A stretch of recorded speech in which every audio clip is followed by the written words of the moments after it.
Hello, friends, and welcome back to another edition of the Pregnancy Diaries. Today's entry is all about my 24-week checkup.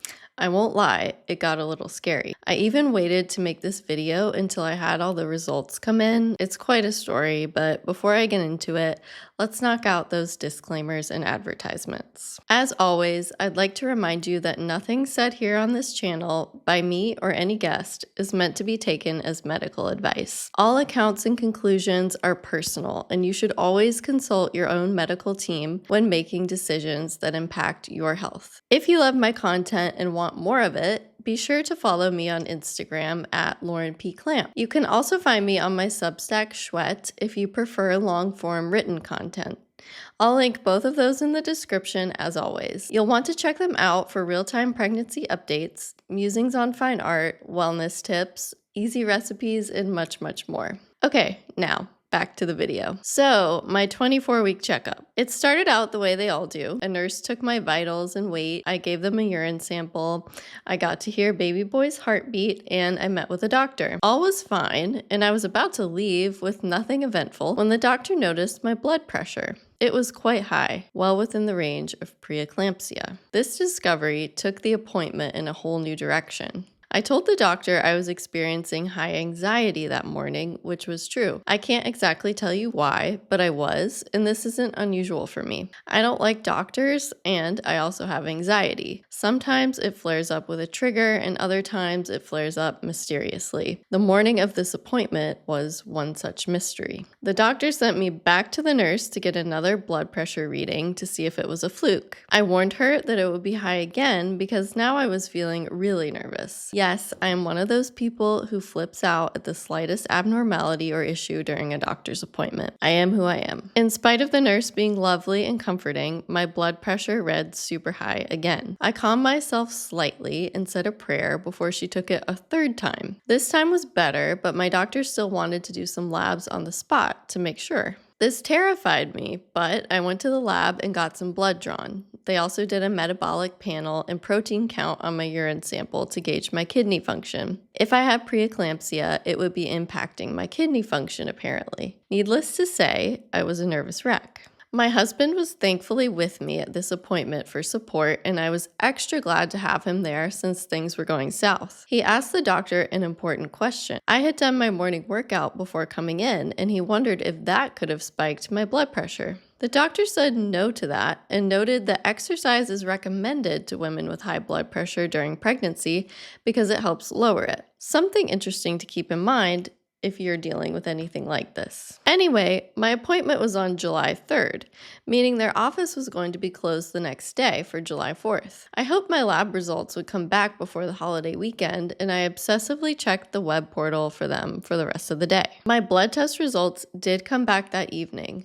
They were normal, and I felt relieved. The next day on the 4th, my urine results came back early in the morning. They showed some abnormalities, and this sent me into a panic spiral. There were no accompanying notes from the doctor included with any of the results, so I truly didn't know what to make of them. A couple years back, I randomly got some major medical anxiety where I was convinced I had problems that I didn't have. If you want to read about that, I wrote about it in detail on my Substack. But anyway, because of that time, I make a conscious effort not to Google medical stuff or try to play doctor and decode lab results. I stuck to my guns this time, but I did shoot the doctor a message in the portal to ask if she could interpret my results. If there was a problem, I wanted to know so I could keep myself and the baby safe as possible. And if there wasn't, I wanted to have some peace of mind and enjoy my weekend. Well, I got no response from the doctor all weekend, so I worried myself sick the entire time. I tried my hardest to enjoy myself and get out of the house, but I couldn't actually relax. I feel bad for my husband who had to worry with me and watch me lose my cool all weekend. He is a trooper and also my rock. I kept hearing the term cascade of interventions in my mind and felt afraid for what I might have to do if there was a problem. It's so tricky to navigate what is necessary and what is not as a patient, and when you're pregnant, you're even more vulnerable because you will do anything to keep your baby safe and healthy. This is why I don't like doctors. So the weekend was effectively ruined, and then on Monday, I got a notification that the results had been interpreted. I logged into the portal, heart pounding, pounding, palms sweating. Each set of results had a note from my doctor that said everything was normal for this point in my pregnancy. Relief swept over me, but so did anger.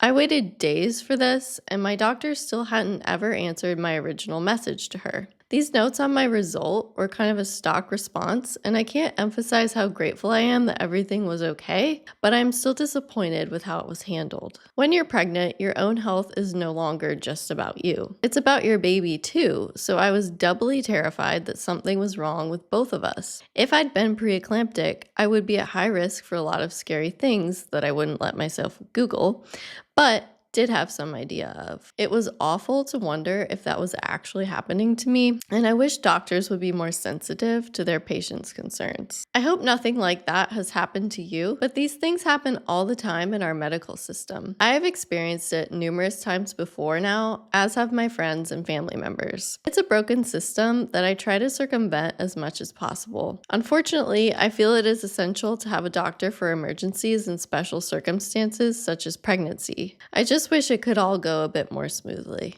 Don't misunderstand how grateful I am to be okay, though. I don't take that for granted, and I pray that it keeps up. Part of what got me through the hellish weekend was prayer, in fact, and it was also knowing my body. If my blood pressure were chronically high, I would likely have symptoms. Symptoms like headaches, black spots in my vision, dizziness, exhaustion, severe swelling, and weakness. I didn't have any of this, and in fact, I had been feeling quite good lately. I tried to remember that as I wondered what my test results meant. I wish I could tell you what the abnormalities on my test results do mean, but all I know is the doctors are not worried about them. I'll have to live with that until my next appointment, I guess. I'll definitely let you know what comes of that, and if there's any more to this particular chapter of the story. Hopefully not. But that's my saga. Leave me your own sagas in the comments if you want to. We can commiserate and find some comfort. If you're struggling, you're certainly not alone, and I want you to know that. If we don't chat in the comments, I'll catch you on the next video. I hope you have a safe and healthy week. Talk to you soon.